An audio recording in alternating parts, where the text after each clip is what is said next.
Welcome everyone to Grid Life Wrap Up with me, Kobe Lambert from the Podium Finish, and Ben Schneider joining us as well. We invite you to participate in the chat room, share your questions and opinions. Happy to answer and display on the air. First wrap up of 2021 on Sunday. Of course, last week we had to be pushed back to Monday due to the late finish of the Daytona 500. And for the first time since 1949 and 1950, back-to-back first-time winners to start off the season. Very exciting start. And definitely just something where we got to talk about the winner, Christopher Bell.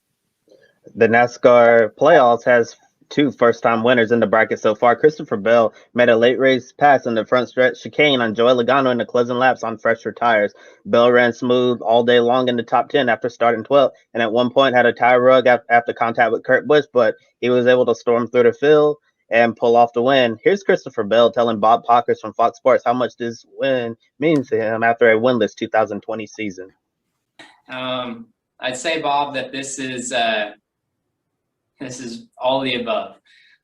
This is the happiest moment I've had in a very long time. 2020 was one of the hardest seasons I've ever had in my racing career. I don't think I won a race at the Chili Bowl on my prelim night, and then that was it for the rest of the year. So that's obviously up against the Cup guys and on the dirt side too. So 2020 was a really, really low point for me, and just to come back in 21 and be able to win in the Cup Series this early on a road course is, something that I'm going to cherish for the rest of my life. And I just can't wait to see what we can do on the ovals and build on this. How big of a surprise is Christopher Bell winning this early in the season with Joe Gibbs Racing, especially on a road course? And in the past, Christopher Bell has said time and time again, I'm not a great road racer. I'm not too surprised that Christopher Bell got a win this early in the year, but I certainly wasn't expecting it this weekend. Christopher Bell is a champion in the lower divisions of NASCAR, and we've known he's a great talent for a long time, and now he's finally racing with the top Toyota team in Joe Gibbs Racing.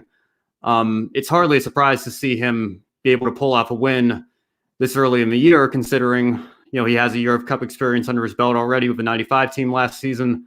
But like you said, Kobe, I guess maybe a little bit unexpected to see it today. Of course, we were all expecting Chase Elliott or maybe somebody like a Martin Truex Jr. or Denny Hamlin, who was also running up front for the beginning of the race, to maybe sneak in if Elliott had an issue. But Christopher Bell kind of wasn't really on anybody's radar in terms of winning the race today. So I've got to say I'm not necessarily shocked or surprised to see him pull off the win because he's a good driver and good equipment, but maybe a little bit surprised that it came this weekend. I would have to agree. Surprised it came this weekend. Nobody picked him and pick a winner this week. So again, the board is still blank. And Christopher Bell, especially after last season, I think there was still a lot of people that were questioning, should Eric Jones have kept that ride? Maybe Bell was being pushed a little too far at only one season and the Cup level. But already, after his strong run Daytona 500, which unfortunately didn't end that well with a late spin, the controversy around the lap 14 wreck, what a way for him to respond, run a smart race, and claim his first victory this early in the 20 car, which that 20 car, we know there's always pressure with the 20 car. We've seen Logano, we've seen Jones in that car. They moved on. Here's Christopher Bell now, second star with Joe Gibbs Racing, and he has to win. This has to be a huge, huge, huge moment for him and his career.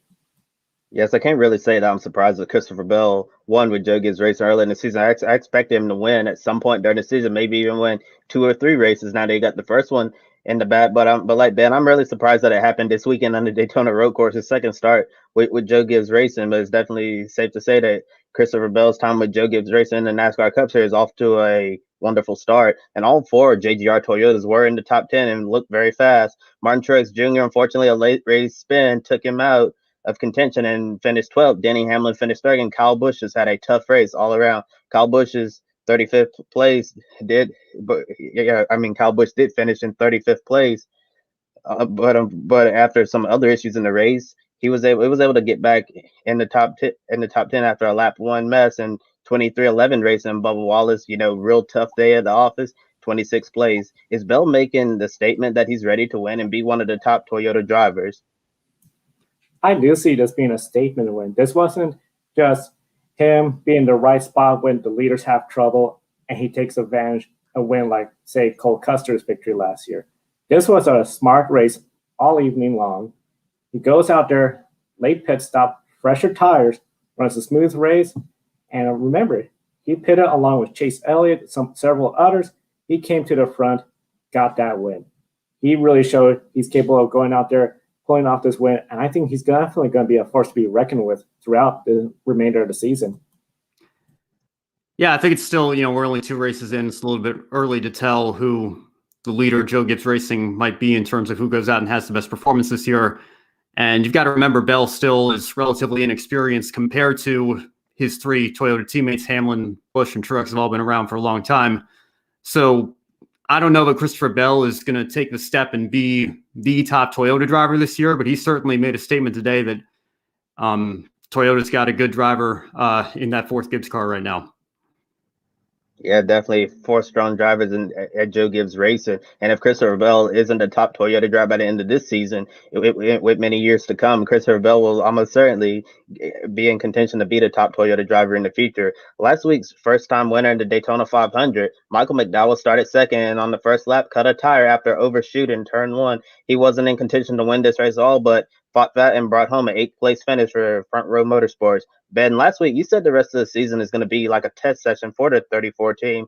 Is that going to be the same approach for the 20, or will their approach for the rest of the season be different, considering they're a part of a larger organization with Joe Gibbs Racing? They have the factory support from TRD and a lot more resources. I said that mostly because I see the 34 team being locked into the playoffs already with their win. And, I think for Front Row in particular, that's huge for a team like that. Obviously, you expect a team like Gibbs to be up front contending for wins on more weekends than not. But yeah, I think very similarly, the 20 team, they've got 24 races now where they don't have to worry about if they're on the playoff bubble or not, because they know that they have the win locked up, assuming Christopher Bell passes Tech here. I don't know if we've gotten a call on Tech yet. But I think it's certainly a huge sigh of relief for that entire team. Now they know that they can just go out and maybe take some more risks, try to get some more wins, bank some more playoff points along the way, and know that they're already in the playoffs. I have to agree with you on that. For Christopher Bell, Joe Gibbs Racing, they're going out there for wins week in and week out. Compared to Front Row Motorsports, try to bring the car home one piece, take down some good notes, have solid runs. If you could get some stage points, especially using strategy, great. But for Christopher Bell, this win, a lot of times we've seen in racing when the driver gets that first win, the confidence is up there and they're just going out there and winning more races. That's the expectation of this team. And I won't be surprised if Christopher Bell is going to be running towards the front, contending for a win next weekend. We did get the official word from NASCAR just a little moment ago that Christopher Bell did pass Tech post-race inspection, and he will get to keep the win. And be sure to comment in the chat room below and tell us, do you think we'll see a 3rd first-time winner next weekend at Homestead Miami Speedway? It's going to be very exciting to see what happens next week at Homestead Miami. Now, of course, a lot of people were anticipating Chase Elliott to be in victory lane today. He won stage 1, was on path to win stage 2, but then a late caution meant pit stops. A slow pit stop put him back in the pack, out of contention of stage win for number 2. Denny Hamlin took stage 2 win. The final stage, again, final pit stop, lost more track position, putting him further back. Contact with LaJoy, damage from a further contact with LaJoy, which put a big dent in his front. And he was working his way towards the front, but then he was spun around when Denny Hamlin made contact, taking him out. How big of a setback is this for Chase Elliott and that team? Well, it was definitely a big setback today because everybody expected Chase Elliott to come out there and win, especially since he's won so many road course races recently, and it was really hard to bet against Chase Elliott. I know with our pick a winner, almost everybody who submitted their pick a winner chose Chase Elliott to win this race, and if it wasn't Chase Elliott, it was Martin Truex Jr. And for all of this to happen for Chase Elliott when it seemed like he was a lock to win this race was definitely going to be his, but it just wasn't meant to be today. And to go to another topic right quick, I'm only gonna say a little bit about this about the caution NASCAR threw because of a brief little shower over the speedway, but did not last long, and it wasn't even like wet enough for rain tires or anything like that. I just don't understand why NASCAR, the rule in general, I don't really understand why we have to throw a caution for rain. In every other discipline of racing, the teams get to decide for themselves while the race runs green. And I know people tried to say that when NASCAR throws a caution for rain, they gave the teams the option to switch. But the point I'm trying to make that the race keeps going green in other disciplines, but in NASCAR we go to yellow, and I don't understand why the rule the way it's at. And yes, and I remember Road America last year in IMSA, there was a big rain shower, and the teams were able to switch on their own, and I feel like that's something we should see in NASCAR as well moving forward. Yeah, if you're a Chase Elliott fan, I think you certainly have a right to be questioning, or if you're even a NASCAR fan in general, questioning why they threw yellow. And I think we'll get into that little bit later on in the show as well. It's certainly got to be a disappointment based on how well Elliott and the 9 team were running today. Certainly looked like they had the win all but locked up had it not been for that caution or something out of their control, taking the win away there. But we've seen Chase Elliott obviously is an incredibly talented road course racer with more road courses on the schedule than ever this year. Hendrick Motorsports, an established top team in the sport. Chase Elliott starting to become a veteran now. I have no doubts that they'll be able to bounce back eventually and definitely be able to grab at least a couple of wins later this season.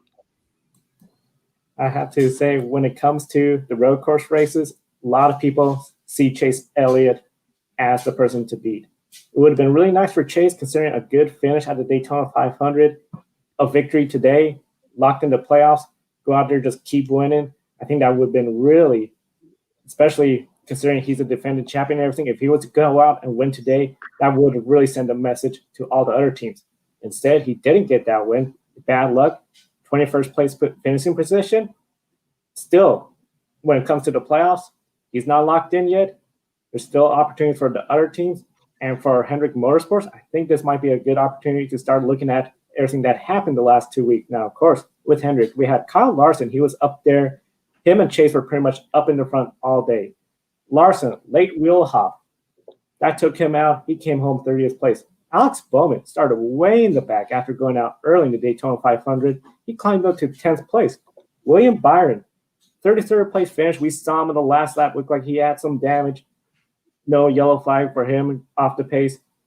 Should Hendrick Motorsports be concerned about the Daytona results, regroup, or just focus on next weekend and just put this all behind?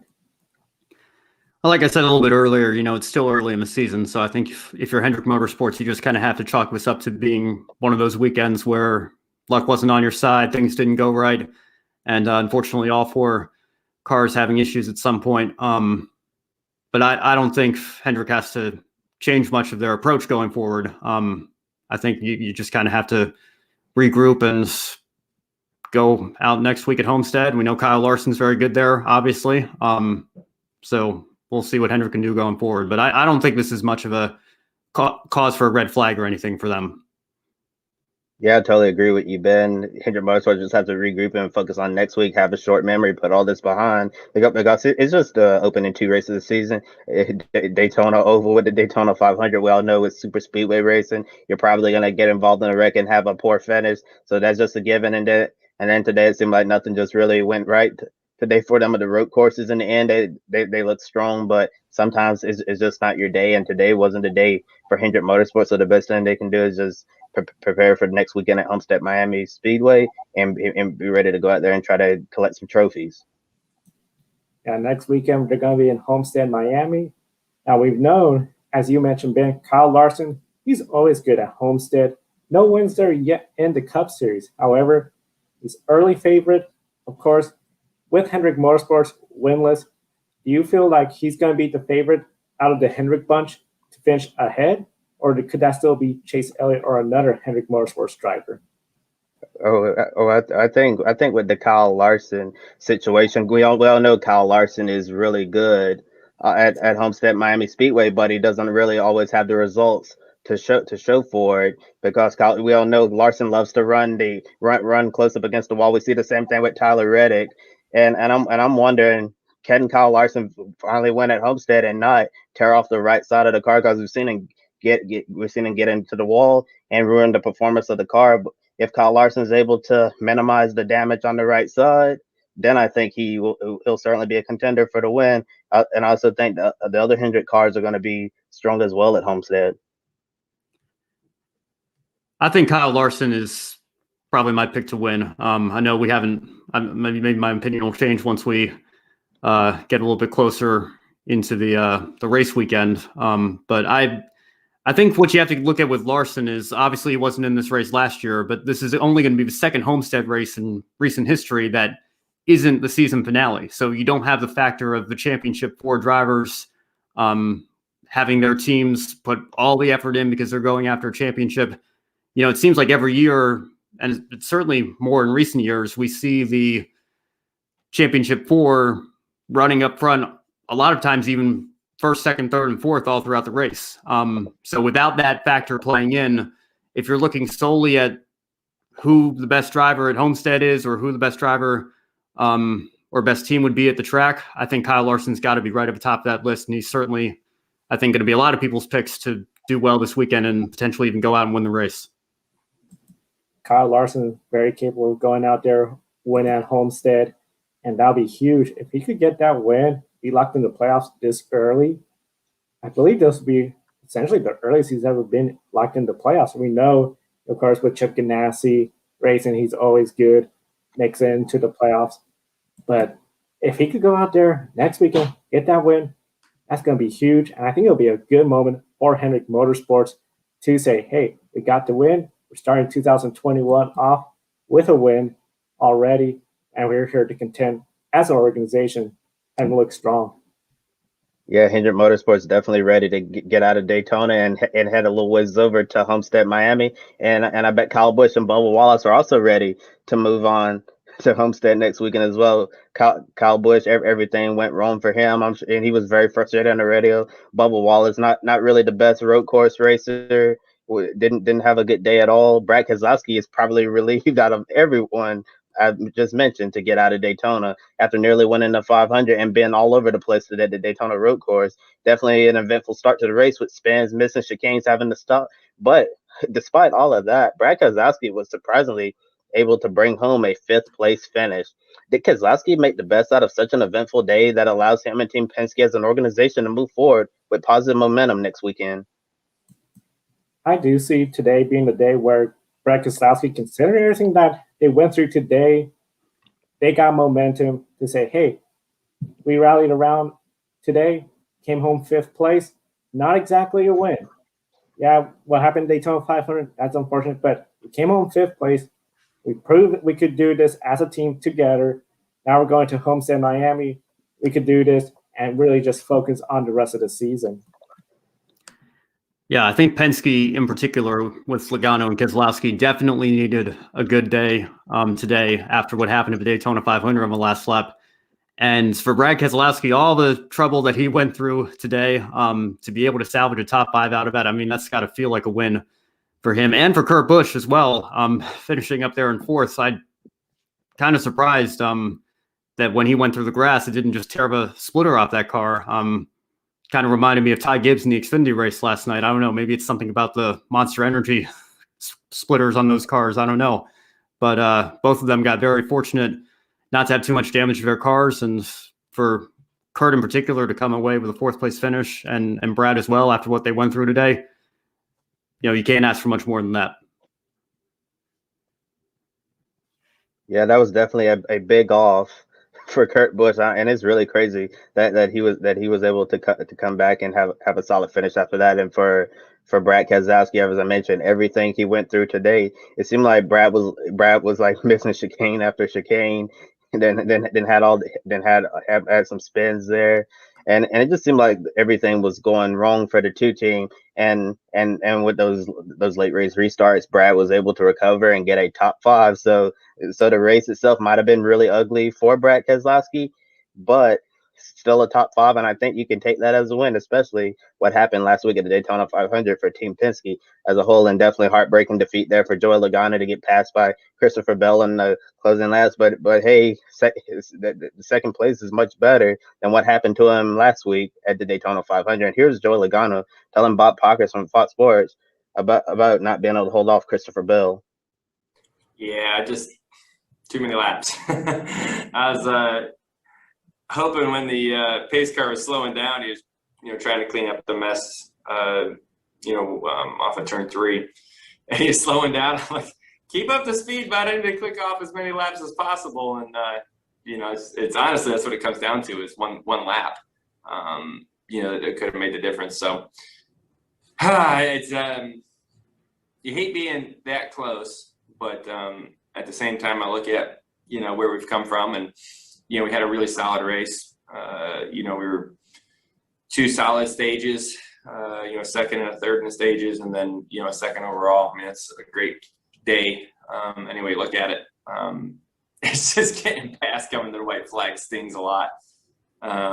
Congratulations to Christopher. Obviously, it's his first win, and, that one's very special, and the way he did it was very impressive. Just stings a little bit for me at the moment, if I'm being honest. But they had a great car. They were able to hang with the 9. It seems like the Gibbs cars definitely have made a substantial gain on keeping up with the 9, and I feel like we've made a gain as well, but we're still a step behind on the long run. So our short run speed's very competitive. Our braking's competitive.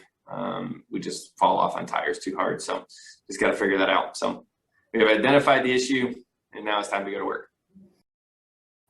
Joey Logano's teammate Ryan Blaney finished 15th. AJ Allmendinger gave Kyle Grayson a 7th place finish, first top 10 finish in the NASCAR Cup Series for that organization, and we've heard rumors that Kyle Grayson could move up full time to the NASCAR Cup Series as soon as 2022 next season.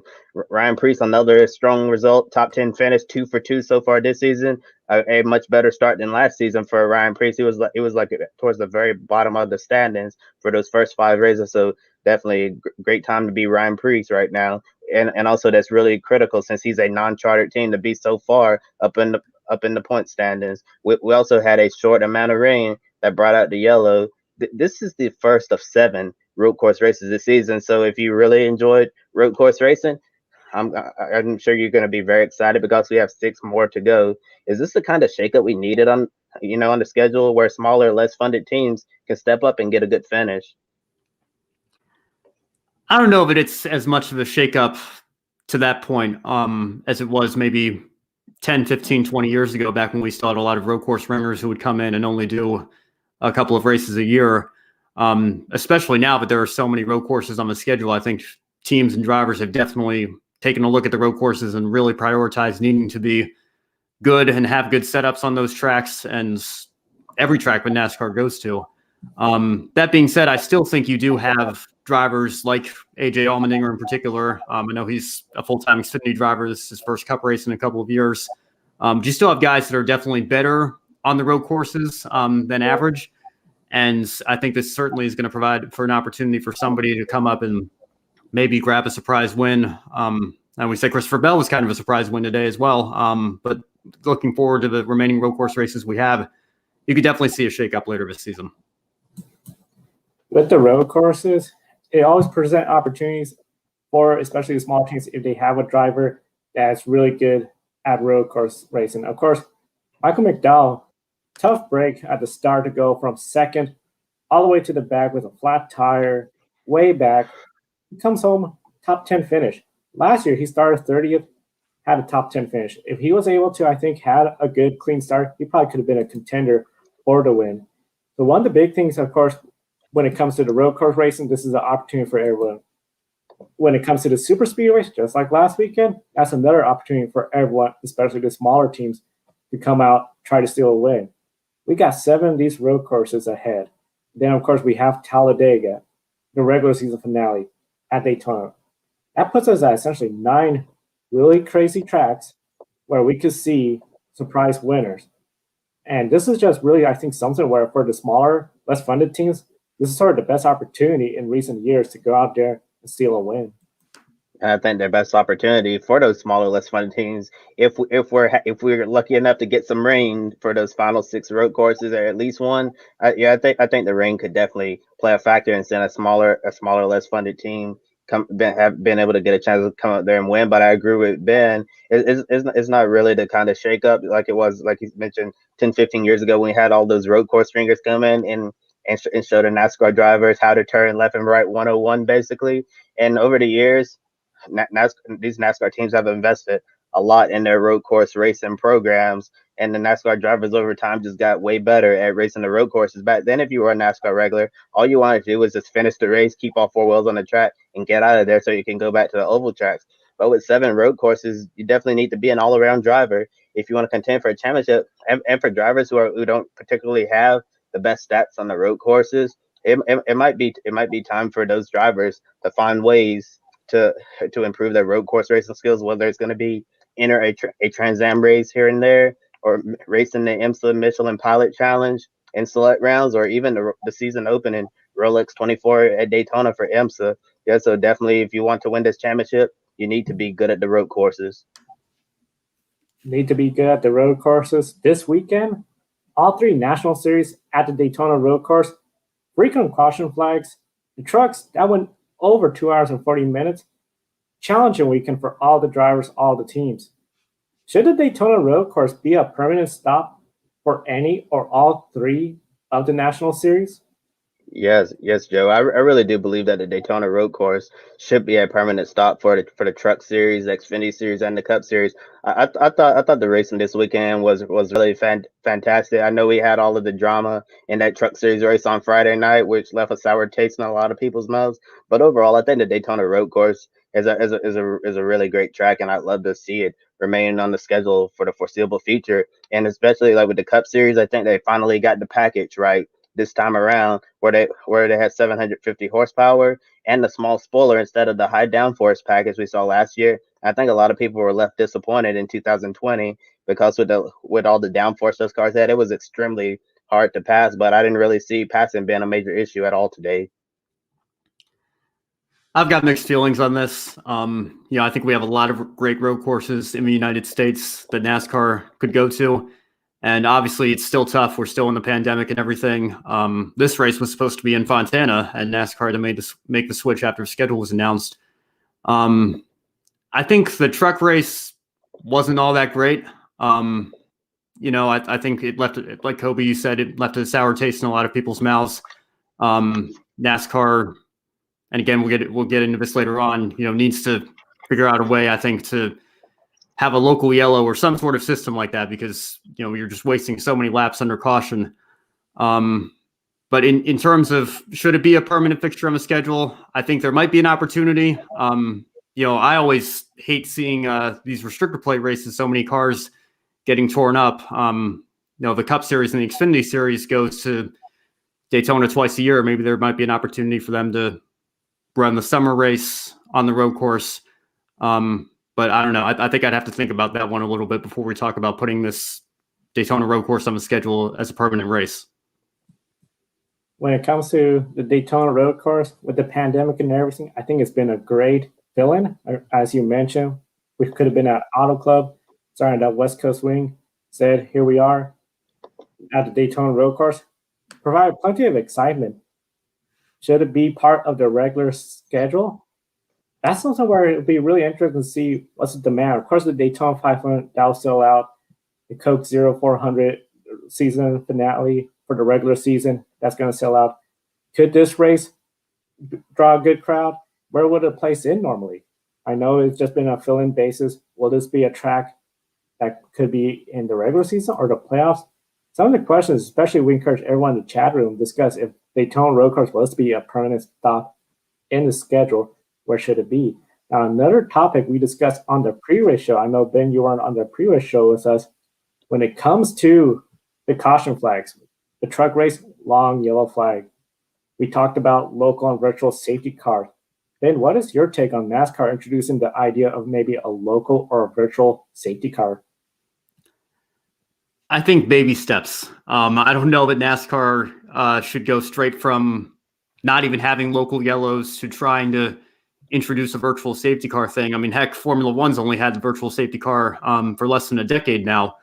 So I don't know if they need to or even should go that far yet to try to introduce like a virtual caution period or anything like that, where you don't bring the pace car out, but the drivers slow down a little bit, just so that a car can get going again or something like that. But there definitely has to be some sort of way to throw a local yellow out there and tell the drivers that there's one car off track, slow down in this sector, but still allow them to get back to green flag racing pretty quickly. I think, again, like I mentioned, the Truck Series was definitely the worst of the 3 races because we had so many problems with that happening, particularly at the end of the race, and you end up having to go into a triple overtime finish, and it seems like the race doesn't end. If I'm not mistaken, I think the truck race this year was, I think, longer in terms of hours and minutes and strictly time than the Cup race even was last year. And that, quite frankly, shouldn't be happening. So there definitely needs to be some sort of local yellow system put in place. And I've got to think NASCAR needs to be looking at that, especially with all the road courses we have on the schedule this year. Yeah, a lot more road course racing, 6 more left in the 2021 year. During the post-race press conference, Jeff Gluck from The Athletic asked Denny the question about that. Here is Denny's response. Well, it's tough to me to say because where I'm at inside the car, I don't see the wreck and the severity of it. I don't see the debris always and where it's at. So it's kind of hard for me to say on that. But certainly, we just ask that they're as consistent as possible. Sometimes there's a wreck and there is none. I think that they're, at times their patience probably runs out just as much as we do. And they're just like, let's get this. We're done throwing caution. So it's just, that's just part of it. You just never know, but you got to, deal with the cards that are dealt. Everyone's got the same cards, but certainly, when you have a caution that doesn't help one person or another, everyone's got the same decisions to make, whether to pit or not. But certainly, it was pretty wet. I mean, turns 2 on the big track, it was wet. It was really changing shades.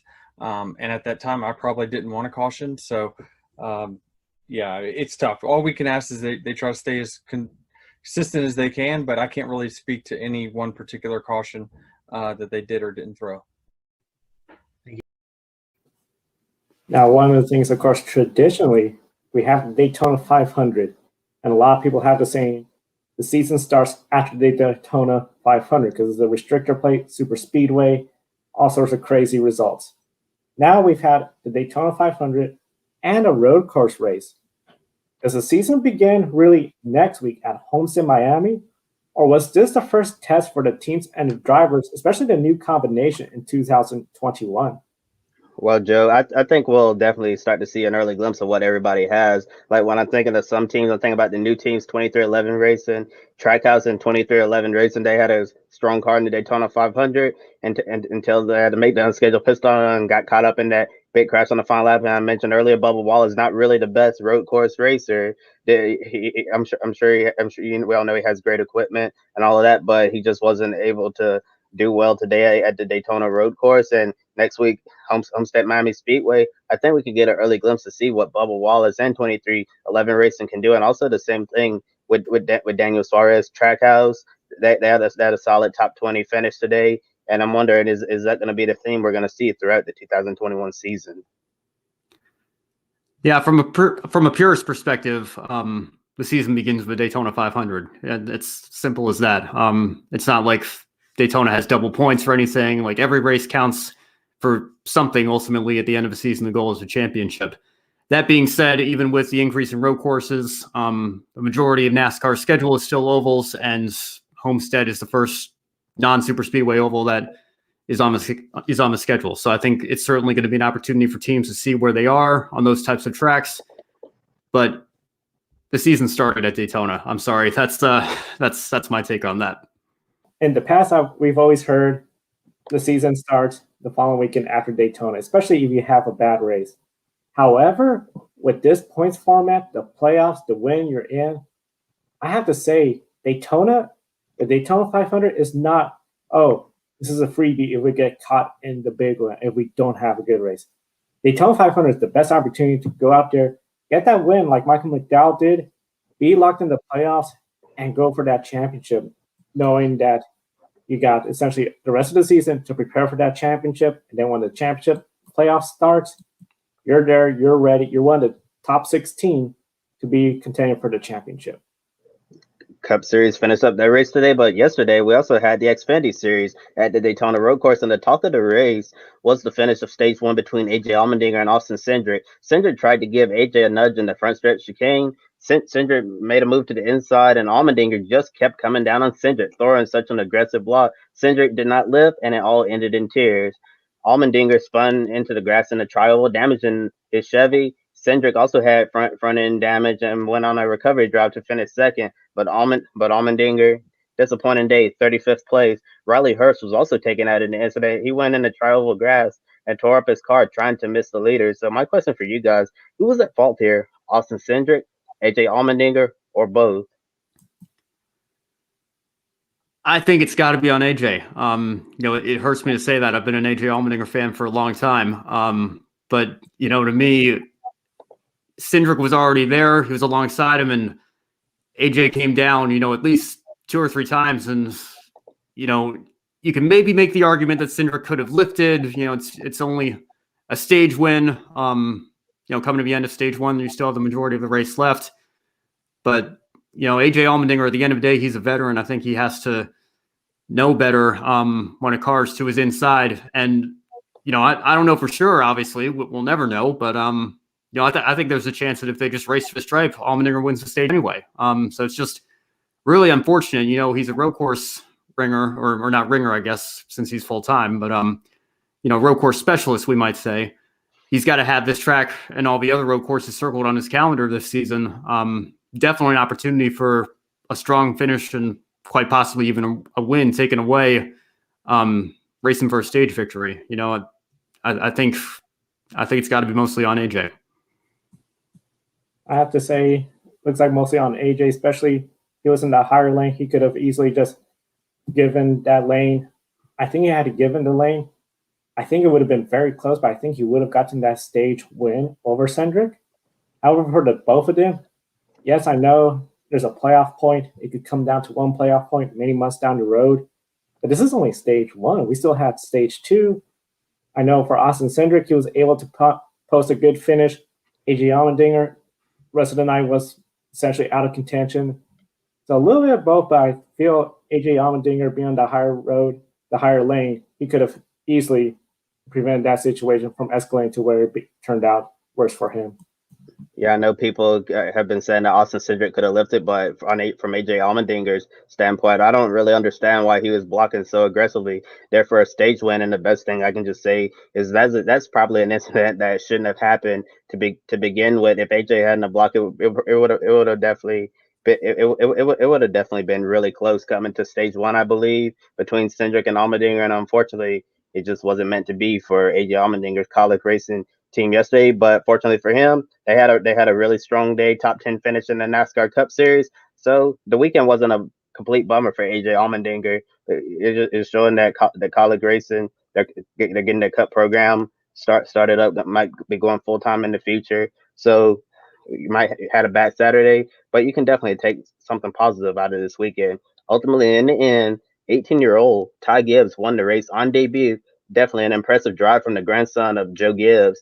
Ty has proven himself over and over in the ARCA Menard Series, winning multiple races. Now, after winning his very first Xfinity race, it seems like he'll be a star in NASCAR for many years to come. We do have post-race comments from the top 3 finishers. Ty Gibbs sounded off on winning his first NASCAR National Series start, while Austin Cindric and Daniel Hemrick answered questions from Bob Pockers from Fox Sports.